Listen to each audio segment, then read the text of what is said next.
Hello, dear children. Today we are going to read chapter number 8 in your English reader book, A Genie Whom No One Liked.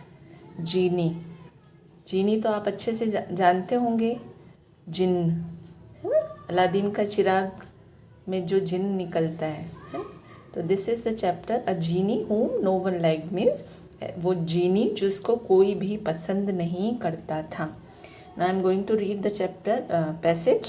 Once upon a time there was a genie, but this particular genie was famous for spoiling things. जो जीनी था वो अपनी चीज़ों को spoil करने के लिए जाना जाता था.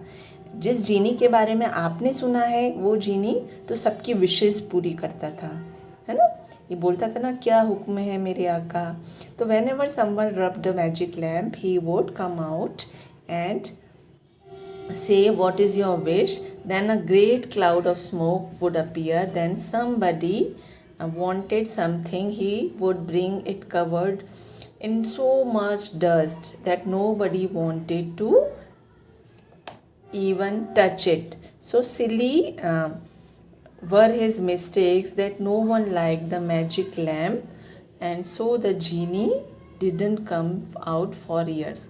जब वो लैम्प रगड़ते थे तो वो जीनी बाहर आके पूछता था कि आपकी विश क्या है, और जब उससे कोई विश मांगी जाती थी तो जो वो चीज़ें जो लेकर आता था वो बहुत मिट्टी से भरी हुई होती थी, तो उसको कोई भी पसंद नहीं करता था उन चीज़ों को.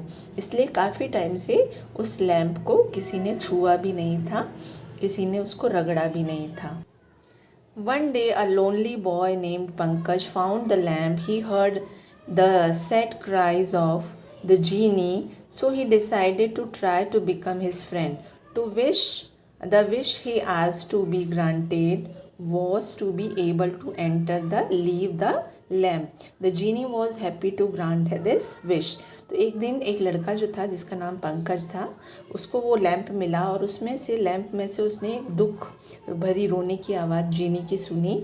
तो उसने डिसाइड किया कि उस जीनी को फ्रेंड बनाएगा और उसकी विश को पूरी करेगा. यहाँ पर जीनी विश पूरी करता है सबकी, लेकिन वो लड़का उस जीनी की विश पूरी कर रहा है और उसने लैम्प से बाहर निकाल दिया. The genie was happy to grant this wish.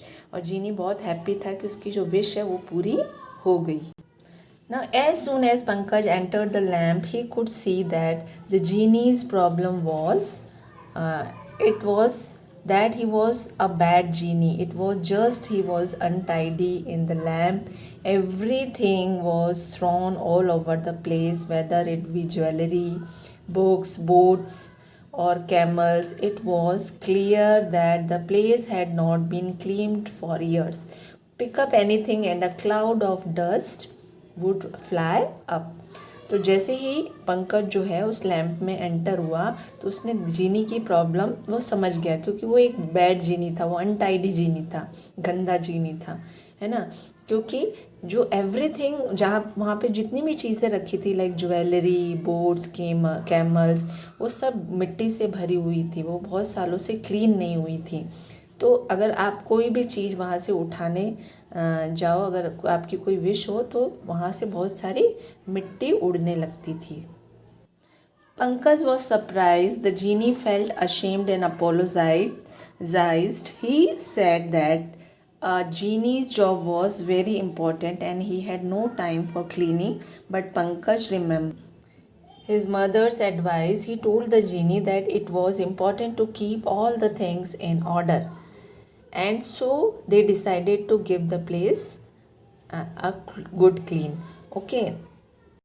Pankaj जो है वो बहुत आश्चर्यचकित था, क्योंकि जो जीनी था वो बहुत शर्मिंदगी और वो माफ़ी मांग रहा था, क्योंकि वहाँ पर जितनी भी चीज़ें थी वो अनक्लीन थी, बहुत उथल पुथल हो रही थी, इधर उधर कोई चीज़ प्रॉपर प्लेस पे नहीं थी. और पंकज को अपनी माँ की एडवाइस याद आ गई कि if you will keep your things at a proper place, अगर आप अपनी चीज़ों को सही ढंग से रखेंगे, उसको क्लीनिंग करेंगे, तो जब आपको इन चीज़ों की ज़रूरत पड़ेगी तो ईज़िली आपको वो मिल जाएगी.